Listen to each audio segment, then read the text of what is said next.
Hi everyone and welcome to episode 255 of the Mighty Whites podcast. I'm Jack, as always joined by KC. Now then, As weekends of football go, that wasn't far off perfect. It wasn't perfect, but it wasn't a million mile away.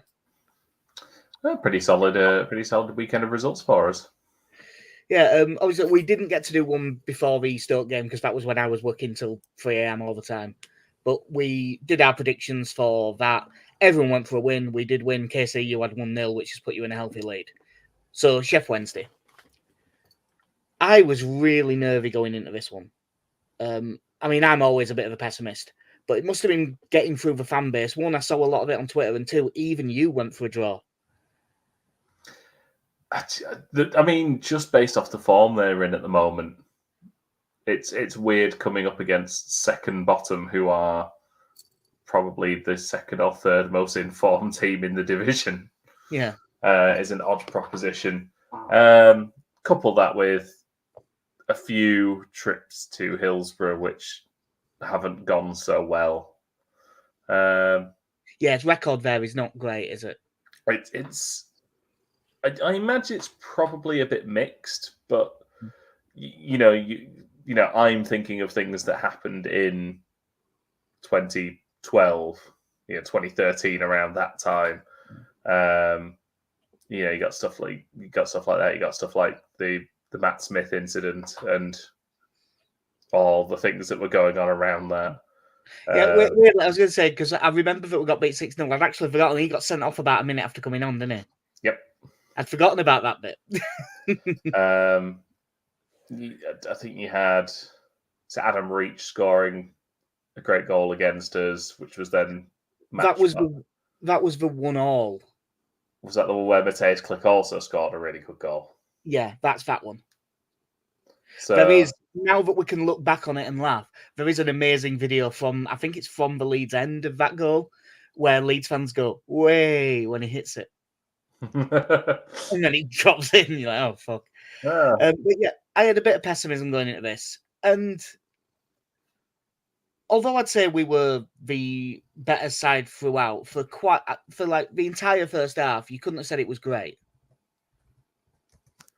I mean, I was in that regard, I was quite lucky. I was unable to watch the game as it happened Friday night, but I did look around the 40-minute mark at the statistics, which said Leeds have had near 70% possession and one shot. Yeah, you had to catch up after and watch it again, didn't you? But yeah. At the time I was looking, going, you know what? That doesn't sound like a great half of football. Yeah, and to be honest, it wasn't. I wouldn't say we were ever in massive danger, though, either. Like, I thought that we were fine. And then the main thing, I let a stroke of half time. Well, about 10 seconds added on. Something which Sheffield Wednesday went mental about. There's a minimum of 4 minutes added on, and we scored after about 4 minutes 10. After their goalkeeper had taken roughly 50 seconds on a goal kick. So it was perfectly reasonable.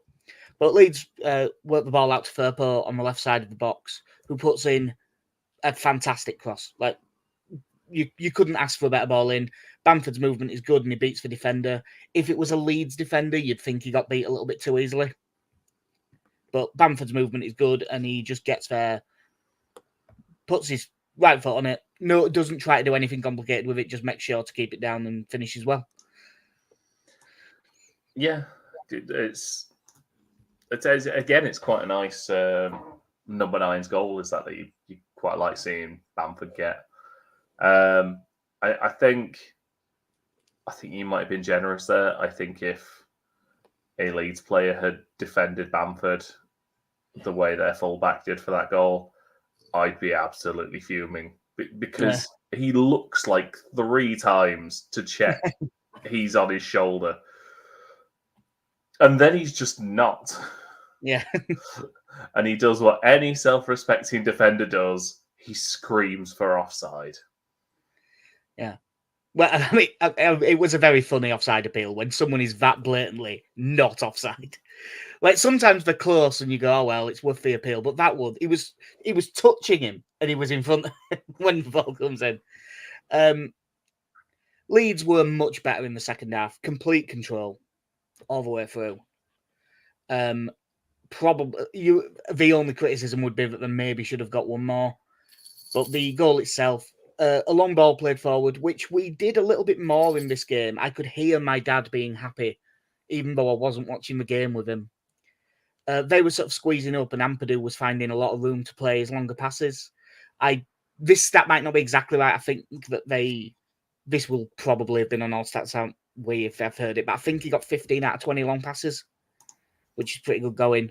But this goal itself came from just Meslier knocking it long. Bamford, really good knockdown. Rutter, first time through ball for Nanto, goes through, and just really the sort of unerring confidence you wanted when he had that one against Leicester.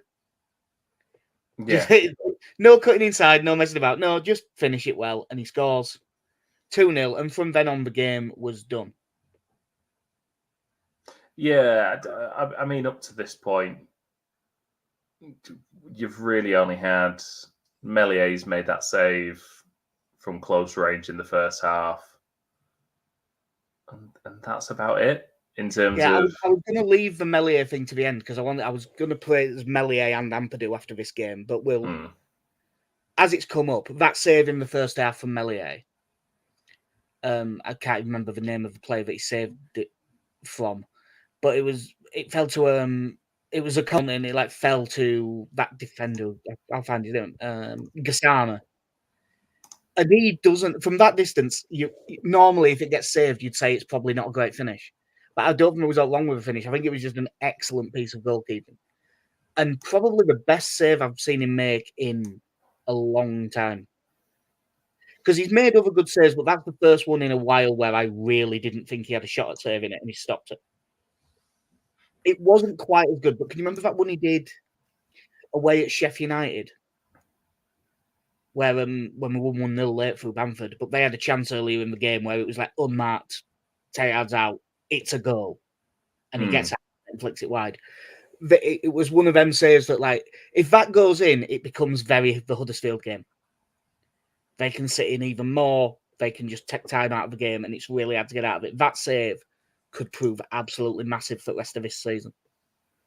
As could Nanto getting my second goal. Yeah, it was one like I say, it was a really nicely, confidently taken finish by Nanto. Just really calm, just sort of strokes it across the keeper and into the far corner. Nice little bit of build-up play as well.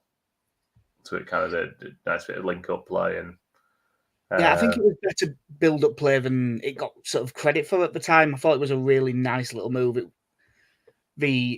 Everything being first time always helps. It's so much harder to defend when you're able to play the passes quickly. I mean, it's quite often, especially at Ellen Road, that's the criticism you hear when it isn't going well. You will hear a lot of people saying the word quicker. Yeah. And not unreasonably so some of the time. Some of the time it is when we're 3-0 up and you're no, just take your time. But yeah. Now, it was in the second half, I don't remember them having a real chance at all. The two chances I remember, there's one from about 25 yards out that sort of that dips, but it's just over the bar. And then there's the bouncing shot that Meslier sort of parries. You see, I wasn't thinking about that as a big chance because I'd forgot that was the thing. That was where Meslier had his fuck up on it. I mean, it was not a great shot. I know it's bouncing, but there's no power on it, and he spills it. And that was Ampadu getting him out of jail as well, wasn't it? Getting it off the line. There's a thing with goalkeeping mistakes. I forgot that one. If it had led to a goal, I wouldn't have forgot it. You do want a bit of luck as a keeper, and I think as much as Meslier last season was objectively shit, he was. He's a young keeper, and he also, because it was in the Premier League, he got every time he screwed up, it was a goal. And in the Championship, you do get to screw up and occasionally get away with it. Yeah, it was one of those where he had the luck on his side, didn't he, for that one? Yeah. Because at that point, then as well, if that goes in, then you've got Sheffield Wednesday, they'll just be chucking bodies forward then to try and get something. But yeah, that sort of that aside, there wasn't a whole lot to worry about. We played quite a bit of decent football and probably should have had a third as well. Yeah, the other big chance was like Nonto played a nice little football for Somerville, who hits it well into the corner, and Beadle in the Sheffield Wednesday goal, who also looked pretty good, to be fair to him, throws himself to his left and makes a really good save. When I first saw it in real time, I said it was one of them where it's a really good save, but Somerville shouldn't give him a chance to save it. And then after that, I've watched it back. And you know what? There's nothing wrong with that finish. Mm. It's just one of those rare pieces of genuinely world-class goalkeeping. Unbelievable save. Fair play. And I believe he's another one that's on loan from Brighton, isn't he? So they've got that Rushworth as well, who's quite good. Although he was shit against us. After we spent the pod talking about how he's a decent goalkeeper, we then had a bad game against us. I did say, and I want to do it again, I want to give all the praise in the world to Ethan Ampadu again. I just think everything that he does, whether it's the simple thing, if the long balls that have led to chances are great, but he just seems completely unfazed by this entire situation. Pressure game after pressure game after pressure game. And he's just relaxed and calm, does the simple things well. When we're in trouble, when someone makes a mistake, he's always really good at reading the game to cover. And I thought in this game, he was outstanding. As loved as I was to agree with Andy Hinchcliffe when he gave him man at match, because normally Andy Hinchcliffe is an idiot. I thought he was the best player on the pitch in this game. Yeah, he's just exudes calm, doesn't he?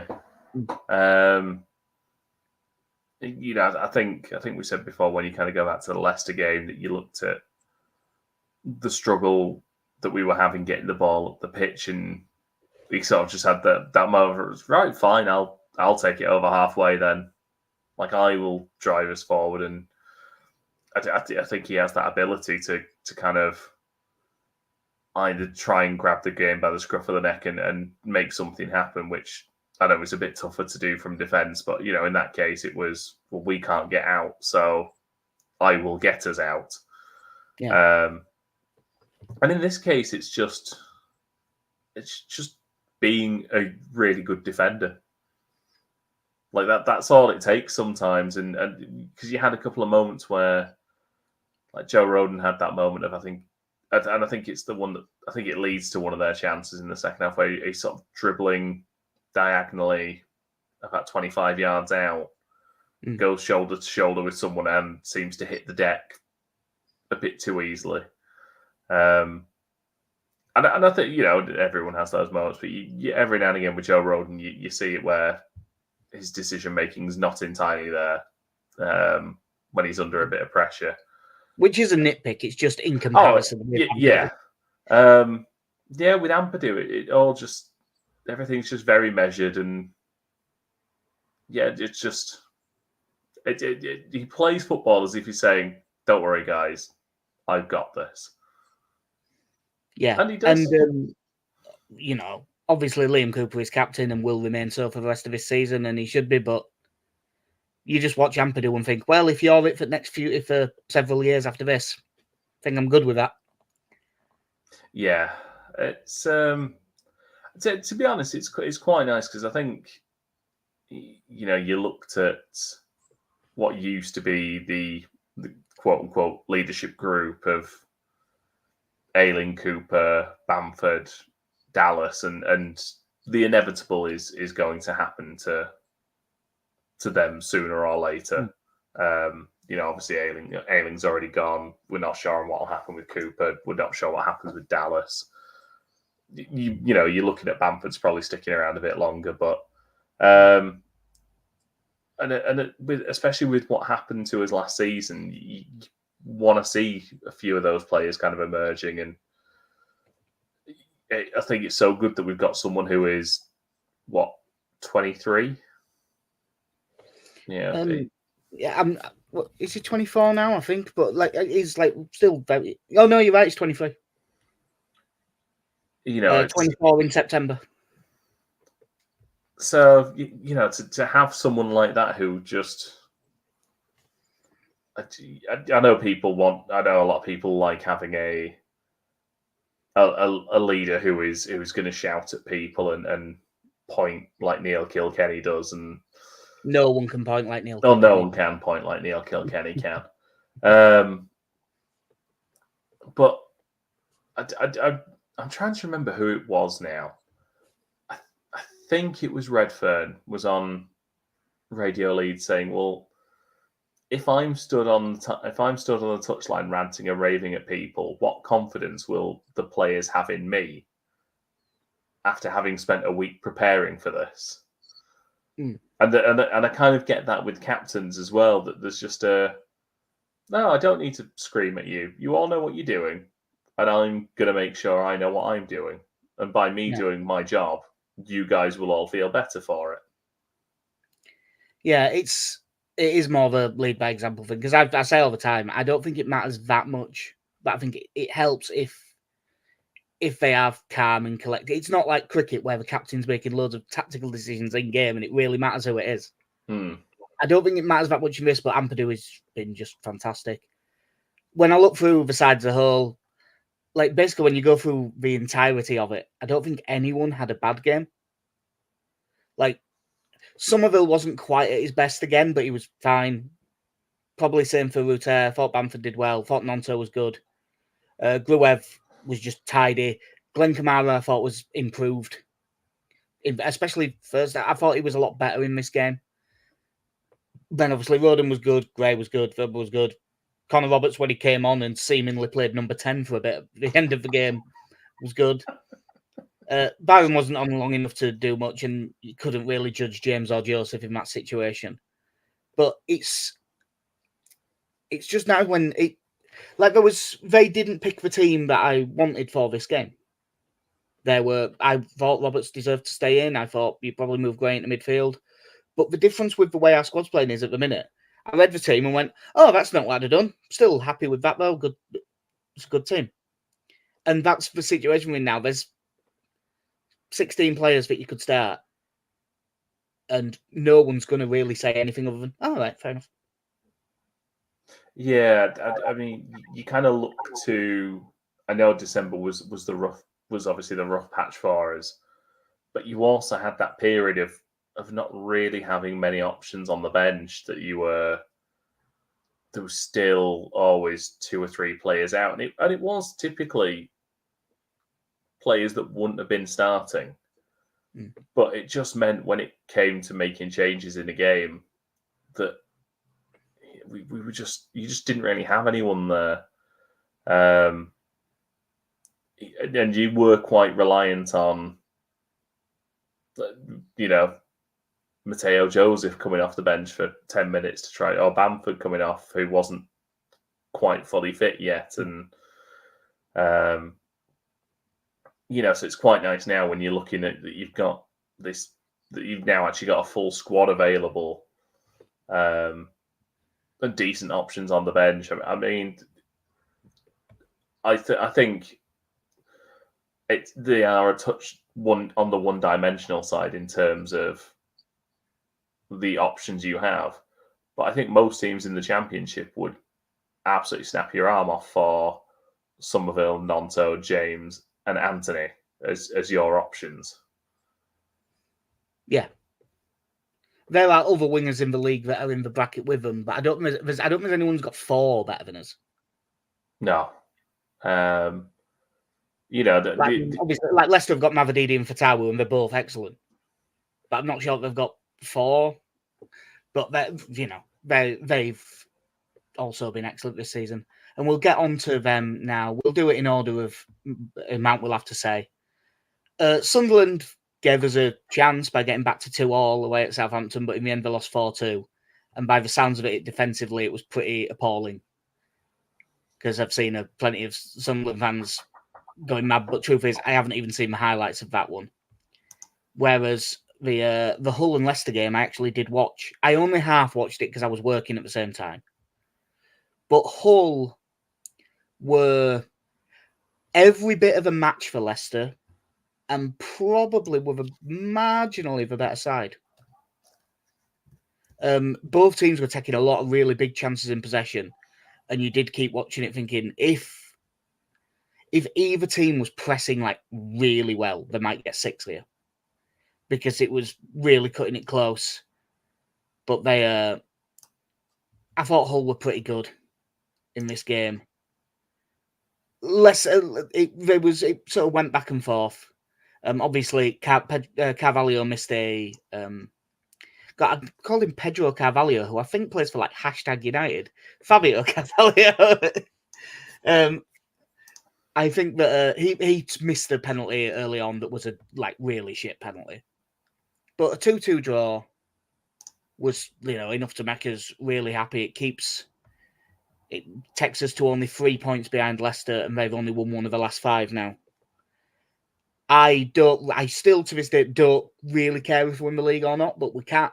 It's impossible to say that we're not in the title race now because we are. Yeah, and to be honest, I think it will probably help distract from being chased by Southampton and Ipswich that we still have something above us to aim for now. Something to chase ourselves. Yeah. I think that'll be a big help for us because I think you're now looking at this situation where I said to you last night, God, I hope Leicester get to the FA Cup final. I wish them every success in the FA Cup at this point. Extra time in every game as well. Yeah, I want them to have an absolute slog out of every game in the FA Cup now, and to win it 1-0 in the last minute. The final where you lose 1-0. Yeah, it depends. I suppose if you get there, it depends who you're playing. Might well want you to win. We'll see. But you look back now at the comments made in the build-up and after our game against Leicester, and you just think, you've really misread this situation, haven't you? To one, be so bold as to say for us this game is just another game, to them it is everything. To then lose after that and say, I have to wonder about the mental toughness of my own place. And you're like, I must admit, that's the thing that we say. I think I said it on here after that game. That was the stuff before the game. I don't really think too much about. That's fact. They are mentally stronger than us. I thought it was a bit Lampard. I thought it was exactly the term I was thinking of. It was a bit Lampard. And you look at the form they're in now, and with that squad, if they turned around and won the next 7, it wouldn't shock you. But no, I still think Leicester will win the league. Like I still think they will. But it's not a sure thing, and I mean it was a sure thing a couple of months ago. Like I mean that they're still. I'm just checking. They're still 1-12 to be in the top 2, 1-20 to get promoted, 4-9 to win the league with Leeds 5-2. By the way, if any of my fellow pessimists out there are wondering, you might even be able to get a bigger price from this if you shop around. But Sky bet 7-2 that Leeds don't get promoted now. The prices are getting to that point where, I mean, it's first day of Cheltenham today. If anyone out there is lucky enough and they won £126.40, maybe £6.40 of it goes over there. The promotion season under Bielsa, by the end of it, it was like, I was due something like $4,000 if Leeds didn't go up, and I've never wanted money less. And half the office was doing the same because we're all Leeds fans. But it was a good result to see Leicester drop further points, but the better result. And I had got to the stage of saying, with Ipswich, you cannot keep calling these late goals lucky because they're doing it that often that it isn't lucky. They just keep going and they're fit and they have true belief. But if they were getting lucky, then the pendulum swung back. because they were 1-0 up away at Cardiff after 94.5 minutes and lost 2-1. Yay! I didn't watch this game specifically because I was working, and I knew if I watched this game, I wouldn't do my job. I would have just watched the game and stopped paying any attention. But I flicked it on at the equaliser and saw the winner, and may or may not have jumped around my living room a little bit. They have been so frustrating with the amount of late goals they get. I think I cursed it last week when I was looking through the Championship assists, and I saw Leif Davis there and went, oh, he's not scored yet this season. Yeah. And then there he was. 89th minute winner. Yeah, so yeah, fantastic to see it finally happen to them. I bear them no ill will. It's just really frustrating going into the last 5 minutes of a game going, surely not this week. Yeah, it depends what you mean by ill will. If the ill will of I hope they don't win another game this season, I do wish that. Yeah, I don't. But if you lads want to come up through the playoffs, that's fine. You definitely there are four. There's the top 4 teams in this league, and they are all good enough to go up, and we'll see what happens.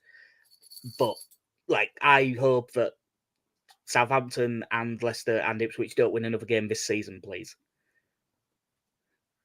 I mean, at this point, there's going to be the horrible part for whichever team ends up in the playoffs, because I'm really starting to think Hull are going to win the playoffs at the rate they're going. we were on about that before, because whoever's in the playoffs, whichever 2 teams it is from the ones actually chasing automatic promotion, you do feel like neither one of them is going to win the playoffs. Whichever 2 of the 4 it is, because that's what the Championship is. That's what the Championship does every year. So, yeah. But this was such a massive turnaround. 95th and 100th minute. Callum O'Dowda as well, who Leeds fans' main memory of him will be getting double nutmegged by Pablo Hernandez on opening day of the promotion season. But it puts us 1 point ahead of Ipswich with 15 better goal difference. We are properly driving seat position now to go for this. Yeah. And as I said, the odds being now 1-6 that Leeds get promoted. Even someone who's as pessimistic as me can't look at that and say anything other than from this position we probably should. It won't be easy, but in the situation we're in, you can't say anything other than we should from this position. It doesn't mean we will, but we should. Yeah, I mean, we've still got, obviously, Southampton have a game in hand after their midweek game got postponed. So, again, if they could do us a favour and lose that, and then it's 6 points, which at this point just takes us to lose and them to win to bring it all back into contention. So, but any sort of gap we can put between them and Ipswich, would be fantastic. That's the thing. Looking at it, that there's so little room for error this year for any of them. I cannot believe how tight it is. I can't believe how tight it is, and the bottom is even tighter. Yeah. I mean, right now I'm looking at Ipswich's run-in, and I know we did a thing about the run-in a few weeks ago, but the 1st of April, they play Southampton. Yeah. Oh God, I want a draw. Yeah, and we'll be watching that game as well, because the 1st, is that Easter Monday? No, it's in a week. No, it is, because we play at 8:00. because our Good Friday and Easter Monday games are both 8 o'clock. So we'll know going in what's happened. Because basically we've had to do this podcast 5 minutes after I finished work, and I haven't got that long. So we're going to jump back on Friday and to talk about the Millwall game, but we will say it now. Because Leicester aren't playing, if we were to beat Millwall by 2 goals, we go top of the league. Fucking Millwall. And God, I hope we can do. I mean, obviously, any 3 points will do. If it's 1-0 off someone's arse and whatever, as long as you win. But I do wonder if it could psychologically be very big for us to get to the top of the league, even if Leicester have got a game in hand. Yeah, I don't know. Neil Harris is back in charge there, isn't he? Yeah, that's going to be. I know. We'll get into it. I mean, Friday, they've won like 3 of the last 5. They have very much improved since he came in.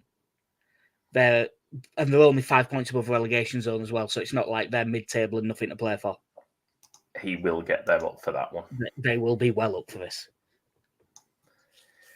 Yeah, the bottom end of the championship is something quite special at the moment when you can be, the first Premiership year or Premier League year when we were back up and people were paranoid that we were going to get sucked into a relegation battle despite being 10th.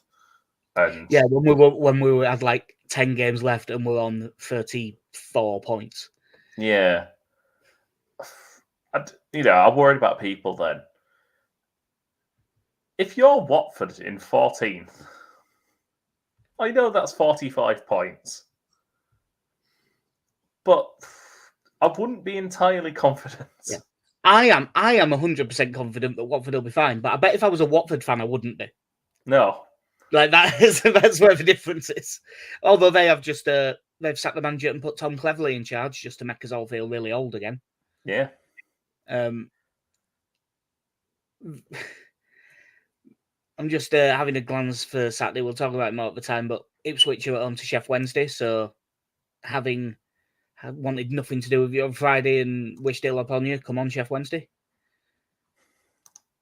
And there's no Southampton game either, is there? Because this is the game that was meant to be Southampton-Leicester. But because they're still in the FA Cup. God bless fixture congestion.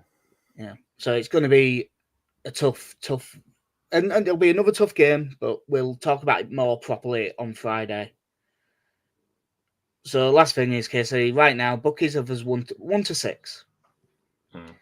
Are you more or less confident than that? And more importantly, by how much? Because I think I know what the answer is. Oh, mate, piss the league now. HMS. It's back on. Yeah. I think it's fair to say that we are that we should be odds on for promotion, but 1 to 6 feels short. That feels like a really short price. Yeah, traditionally, Leeds have never been a team to make it easy for themselves. So, yeah, I don't know. It's really weird because we've said this. That I look at all the remaining fixtures, bar Southampton on the last day, and I look and just think we probably should beat them. I know we won't beat them all, but we probably should. Yeah. You have they've just you go on a run like they've done. I mean, what was it? It was 9 wins in a row and then a draw and then won 2 cents. Yeah. Like if you win 12 out of 13 and draw the other, you have even the most Leedsiest of Leeds fans that's like, no, it's all going to go wrong. It's all going to explode. Even they have to be like, we're playing pretty well. Yeah, I mean, again, we play Hull on Easter Monday, and that will be a tough game. Yeah, I still think I must admit, I was pretty impressed with Hull when I watched them against Leicester. They played some really nice football. Carvalho does stand out. He isn't consistent yet, but he shouldn't be in the Championship. He's definitely better than that. They got off to a steady start and have been top half for most of the season, I think. But this last month or so, they've really just hit another level. Yeah, well, they brought in Carvalho. They also brought in that Giles from Luton that we were linked with. And I mean, they've got, although he isn't exactly what he was, I mean, they've got Jean-Michel Seri in midfield, who was being linked with 85 million moves to Barcelona and stuff not all that many years ago. It's like 5 years ago. Like, he's a hell of a player. They've got a really good team, and it's just taking them a while to get going. But and Billy Sharp. Oh yeah, they have got Billy Sharp. You know, something that I didn't realise while I was watching that game. Hull made no subs. Huh. Just weird one. You don't see it very often. I've seen lots of late subs. Yeah. That will do us for episode 255. We'll also say happy birthday to Archie Gray. He's 18. That does still leave him alone, everyone else. Yeah. Let him get on with his job. We will be back on Friday. This one's been fairly short. The one on Friday will also probably be pretty short, but that'll be after we'll probably do it in the afternoon because in theory the press conference will be like sort of 1:30, 2 o'clock-ish on Friday. So we'll probably do it after that. Yeah, hello. It's Daniel Farker with the official Leeds United podcast. See, that's the problem. That's not a terrible impression, but the doing an impression of Daniel Fark market has kind of been cornered. Oh, yeah. Maybe do Bates as well, because no, wait, that's done. Yeah. But yeah, that will do us. We really needed that win. We got it. And that just is every game now, isn't it? You've got so little you can add. It's not, oh, well, this one. It's not like when you're like, look, we're not going to win this one. You need to focus on that one. This is just every game. You have to win it. And if you end up on 98 points and don't go up, you just have to knock and say, well played. Enjoy the championship again next season. But yeah, that'll do us. So I've been Jack. See ya. I've been Casey. Have a good one.